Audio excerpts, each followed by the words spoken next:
नमस्कार दोस्तों, simplifying engineering education में आपका स्वागत है।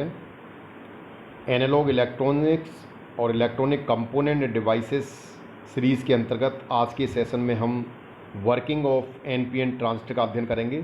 पिछले सेशन में हमने पीएनपी ट्रांजिस्टर का अध्ययन किया था। एनपीएन ट्रांजिस्टर भी ऑलमोस्ट सेम है, बस केवल डायरेक्शंस करंट की और जो मूवमेंट है उनकी डायरेक्शन चेंज होगी, बट वर्किंग ऑलमोस्ट सेम है। तो we'll discuss about the working of NPN transistor. तो जैसा कि हमने पहले सेशन में बताया था कि ट्रांजिस्टर के अंदर चाहे वो एमीटर जंक्शन हो या कलेक्टर जंक्शन हो, एमीटर जंक्शन को हमेशा फॉरवर्ड वाइज और कलेक्टर जंक्शन को हमेशा रिवर्स वाइज रखा जाता है, चाहे वो पीएनपी ट्रांजिस्टर हो या एनपीएन ट्रांजिस्टर हो। तो पीएनपी ट्रांजिस्टर में भी हमने ऐसे ही किया था, एनपीएन ट्रांजिस्टर में भी हम यही करने वाले हैं। The large number of majority carriers electrons crosses the JE and enter into the base. Suppose n electrons per second crosses the junction. PNP transistor के अंदर जो मेजॉरिटी कैरियर्स थे वो होल्स थे। अब हम कह रहे हैं कि जो मेजॉरिटी कैरियर्स हैं वो n टाइप के मटेरियल से यानी एमीटर से एमीटर जंक्शन को क्रॉस करते हुए बेस में पहुंचते हैं, और यहाँ पर मेजॉरिटी कैरियर है इलेक्ट्रॉन्स, जबकि PNP ट्रांजिस्टर के अंदर वो होल्स थे। केवल इतना चेंज हो रहा है, बाकी सब सेम है। At the same time, a very small number of minority carriers holes crosses the JE and enter into the emitter, suppose NH। जैसे हमने PNP ट्रांजिस्टर बताया था कि PNP ट्रांजिस्टर में जो इलेक्ट्रॉन्स होते थे उसी समय पे इलेक्ट्रॉन्स बेस से मूव करता था एमीटर में, लेकिन NPN ट्रांजिस्टर में क्या होता है कि जो बेस में है वो होल्स हैं, तो वो होल्स मूव करते हैं बेस से एन टाइप के मटेरियल में एमीटर में, और वो एमीटर के अंदर जो इलेक्ट्रॉन्स होते हैं उनके साथ में रिकम्बाइन हो जाते हैं। The current flow in the opposite direction of electrons and in the same direction of holes. तो वो सेम वे में कि करंट जो फ्लो होती है, अब जंक्शन एमीटर जंक्शन पर दो तरह की करंट होगी, एक current due to the majority carrier, एक current due to the minority carriers. NPN transistor के केस में मेजॉरिटी कैरियर्स इलेक्ट्रॉन्स होते हैं और माइनॉरिटी कैरियर्स होल्स होते हैं, जबकि पीएनपी ट्रांजिस्टर में जो मेजॉरिटी कैरियर्स थे वो होल्स थे और माइनॉरिटी कैरियर्स इलेक्ट्रॉन्स थे। These holes NH flowing from base to emitter recombine with an equal number of electrons in the emitter।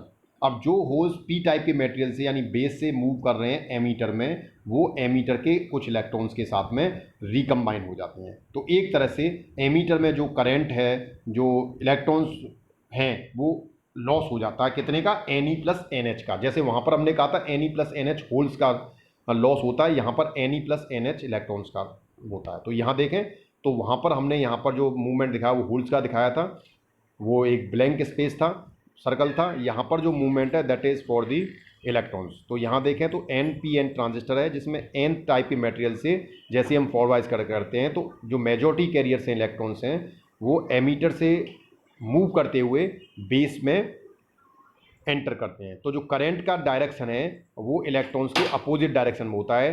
तो क्योंकि इलेक्ट्रॉन्स जो हैं वो N से P की तरफ मूव हो रहे हैं, तो करंट जो है P से N की तरफ मूव होगी। इसी तरह से जो मेजॉरिटी कैरियर्स, जो माइनॉरिटी कैरियर्स हैं जो P टाइप मटेरियल में हैं यानी कि होल्स हैं, वो N टाइप के मटेरियल की तरफ मूव करते हैं। क्योंकि ये माइनॉरिटी कैरियर्स हैं तो इस करंट का अमाउंट जो है वो बहुत कम होता है। तो ये क्योंकि यहाँ पर होल्स मूव कर रहे हैं पी टाइप के मटेरियल से एन की तरफ, तो करंट की जो डायरेक्शन होती है वो होल की डायरेक्शन में होती है, तो करंट यहाँ पर भी पी से एन की तरफ मूव होगी। तो यहाँ पर दो करंट होगी, एक करंट होगी current due to the electrons जो ग्रीन कलर के एरो से बनी हुई है, एक current due to the minority carriers जो रेड कलर के एरो से बनी हुई है। तो दो तरह की करंट जंक्शन पर हमें मिल रही है। सेम हमें पीएनपी ट्रांजिस्टर में भी था, लेकिन पीएनपी ट्रांजिस्टर के अंदर करंट की डायरेक्शन अपोजिट थी, और जहाँ इलेक्ट्रॉन मूवमेंट हो रहा है वहाँ पर होल्स का मूवमेंट हो रहा था। बस इतना आपको अपोजिट करना है, बाकी प्रोसीजर सेम है। तो कितना लॉस हुआ इसमें इलेक्ट्रॉन्स का, Ne प्लस NH इलेक्ट्रॉन्स का इसमें लॉस हुआ एमीटर जंक्शन पर, which is made by the flow of an equal number of electrons from the negative terminal of the battery. अब इतने इलेक्ट्रॉन्स का जब इसमें लॉस हो गया तो उतने इलेक्ट्रॉन्स हमें जो VEE की जो बैटरी है उस बैटरी के नेगेटिव टर्मिनल से हमें मिल जाते हैं। The flow of Ne electrons per second from the emitter to the base and NH holes from the base to emitter rise to the emitter current। तो जो जितने इलेक्ट्रॉन्स हमें नेगेटिव टर्मिनल से मिले हैं, तो नेगेटिव टर्मिनल से electrons move करते हैं टूवर्ड्स दी एमीटर। तो एक करंट एमीटर टर्मिनल से बाहर की तरफ आती हुई away from the emitter terminal due to these electrons flow होती है Ne प्लस NH इलेक्ट्रॉन्स के कारण। तो ये देखें यहाँ पर, तो यहाँ हमने दिखाया है किस VEE बैटरी के नेगेटिव टर्मिनल से इलेक्ट्रॉन्स मूव कर रहे हैं टूवर्ड्स द एमीटर, क्योंकि एमीटर में Ne+NH इलेक्ट्रॉन्स की कमी हो गई थी। उस कमी को पूरा करने के लिए इस बैटरी से उतने इलेक्ट्रॉन्स यहाँ पर आ जाते हैं। वहाँ पर क्या होता था, वहाँ पर उतने ही कोवेलेंट बॉन्ड ब्रेक होते थे और इलेक्ट्रॉन्स होल्स ब्रेक होते थे, तो होल्स तो जो जितने कम थे उतने पूरे जाते और इलेक्ट्रॉन्स वो इस बैटरी के पॉजिटिव टर्मिनल के द्वारा अट्रैक्ट कर लिए जाते थे। तो यहाँ पर हमें एक एमीटर करंट फ्लो हो रही है। तो IE इज टू जो एमीटर करंट है वो कौन सी है, एक एमीटर करंट वो है जो होल्स की वजह से फ्लो हो रही है और एक करंट वो है जो इलेक्ट्रॉन्स की है। तो IEN प्लस IEP, यहाँ पर IEN current emitter current due to electrons, IEP emitter current due to holes. तो ठीक है, ये उस केस में भी हमने ऐसे ही पढ़ा था PNP में। Now since emitter is highly doped as compare to base, तो IEN क्योंकि मेजॉरिटी कैरियर यहाँ पर I इलेक्ट्रॉन्स हैं, तो IEN is much much greater than IEP। तो उस कंडीशन में हम कहते हैं IE is equal to IEN। It's not IN, it's IEN। तो practically 2% of electrons coming from emitter. अब जितने भी इलेक्ट्रॉन्स एमीटर से बेस में आ रहे हैं उसके 2% इलेक्ट्रॉन्स बेस में रिकम्बाइन हो जाते हैं और बाकी के जो है 98% है वो क्रॉस करके कलेक्टर पर चले जाते हैं। तो जो 2% इलेक्ट्रॉन्स कंबाइन कर गए बेस के होल्स के साथ में, तो उतने इलेक्ट्रॉन्स की कमी इसमें हो गई। उस कमी को पूरा करने के लिए ये Ne+NH इलेक्ट्रॉन्स जो VEE बैटरी के पॉजिटिव टर्मिनल से टूवर्ड्स दी बेस आते हैं, तो बेस पे अंदर की तरफ एक करंट फ्लो होना स्टार्ट हो जाती है। Due to the flow of these electron base current IV flows into the circuit towards the base. Base की तरफ एक करंट फ्लो होना स्टार्ट हो जाती है क्योंकि हमें वहाँ पर कुछ इलेक्ट्रॉन्स मिलना स्टार्ट हो जाते हैं बैटरी के पॉजिटिव टर्मिनल से। IB इज स्मॉल, जो लेकिन जो बेस करंट है वो बहुत कम होती है, माइक्रो एम्पियर्स में होती है, क्योंकि बेस में जितना भी इलेक्ट्रॉन्स का लॉस हुआ है वो बहुत कम होता है। 2% इलेक्ट्रॉन्स केवल रिकम्बाइन हुए हैं, तो उतने लॉस को पूरा करने के लिए उतने इलेक्ट्रॉन्स हमें वहाँ से प्राप्त हो जाते हैं। Because these electrons came from the emitter which crosses the base and move towards the collector junction, because these electrons are minority carriers for p type metal। अब जितने भी इलेक्ट्रॉन्स n टाइप के मेटेरियल से p में आए हैं वो सारे इलेक्ट्रॉन्स p मेटेरियल के लिए एक माइनॉरिटी कैरियर्स की तरह ट्रीट करते हैं। उनमें से 2% तो बेस में रिकम्बाइन हो जाते हैं, बाकी 98% जो माइनॉरिटी कैरियर्स हैं, जो मेजॉरिटी कैरियर्स एमीटर के लिए मेजॉरिटी कैरियर्स थे लेकिन बेस में आने के बाद वो माइनॉरिटी कैरियर्स हो गए, वो कलेक्टर जंक्शन को क्रॉस कर जाते हैं। तो कलेक्टर जंक्शन जो है वो जो रिवर्स बाइस में और रिवर्स बाइस का जो डिप्लीशन रीजन है वो माइनॉरिटी कैरियर्स को सपोर्ट करता है। तो यहाँ देखें तो अब हम यहाँ पर दिखा रहे हैं कि ये यहाँ पर अब इलेक्ट्रॉन जो है वो मूव होना स्टार्ट हो गए अवे फ्रॉम दी बैटरी की तरफ आने लगे। यहाँ से जो बेस से इतने इलेक्ट्रॉन्स यहाँ पर आने लगे, तो यहाँ से एक करंट IB फ्लो हो रही है जो टूवर्ड्स दी बेस है। So they easily cross the collector junction. तो क्या होगा, यहाँ से वो जो इलेक्ट्रॉन्स हैं वो क्रॉस करते हुए कलेक्टर जंक्शन पर पहुँच जाएंगे।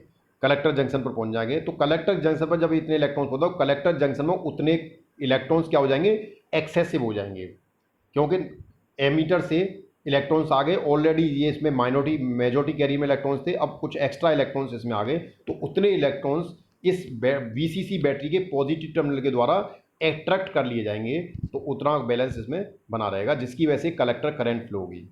These electrons are excess in collector that is coming from the base to the collector. These electrons on reaching the collector moves towards the positive terminal of the battery। तो वो positive terminal की battery की तरफ move करना start कर देते हैं, तो जिसकी वजह से कलेक्टर पर एक करंट फ्लो होती है जिसे हम कलेक्टर करंट बोलते हैं, that is towards the collector. जबकि PNP ट्रांजिस्टर के अंदर ये अवे फ्रॉम दी कलेक्टर होती थी, तो डायरेक्शन करंट की चेंज हो गई।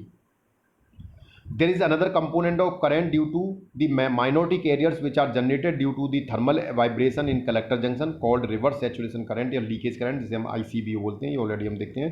सो दी कलेक्टर करंट इज, तो IC is equal to ICN plus ICBO। ICN is a collector current due to the majority carriers या इलेक्ट्रॉन्स, और ICBO is nothing, it's a leakage current. It may be noted that current conduction within NPN transistor is by electrons. तो हमें ये ध्यान रखना है कि NPN transistor के अंदर जो करंट का कंडक्शन है मेनली इलेक्ट्रॉन्स की वजह से होता है, जबकि PNP ट्रांजिस्टर के अंदर जो करंट का कंडक्शन था वो इलेक्ट्रॉन्स होल्स की वजह से होता था। लेकिन मटेरियल के बाहर जो कनेक्टिंग वायर्स हैं जो बैटरी से कनेक्ट करते हैं बाइसिंग के लिए, उनमें जो करंट का कंडक्शन होता है this is only due to the electrons only, ये ध्यान रखना हमें। The emitter current, base current और collector current can be represented. जो करंट का इक्वेशंस पीएनपी ट्रांजिस्टर के लिए था वही एनपीएन के लिए रहेगा। I E is equal to I B plus I C. यहाँ देखें तो आई बी करंट जो है वो अंदर की तरफ जा रही है, आई सी अंदर की तरफ जा रही है और आई ई बाहर की तरफ आ रही है।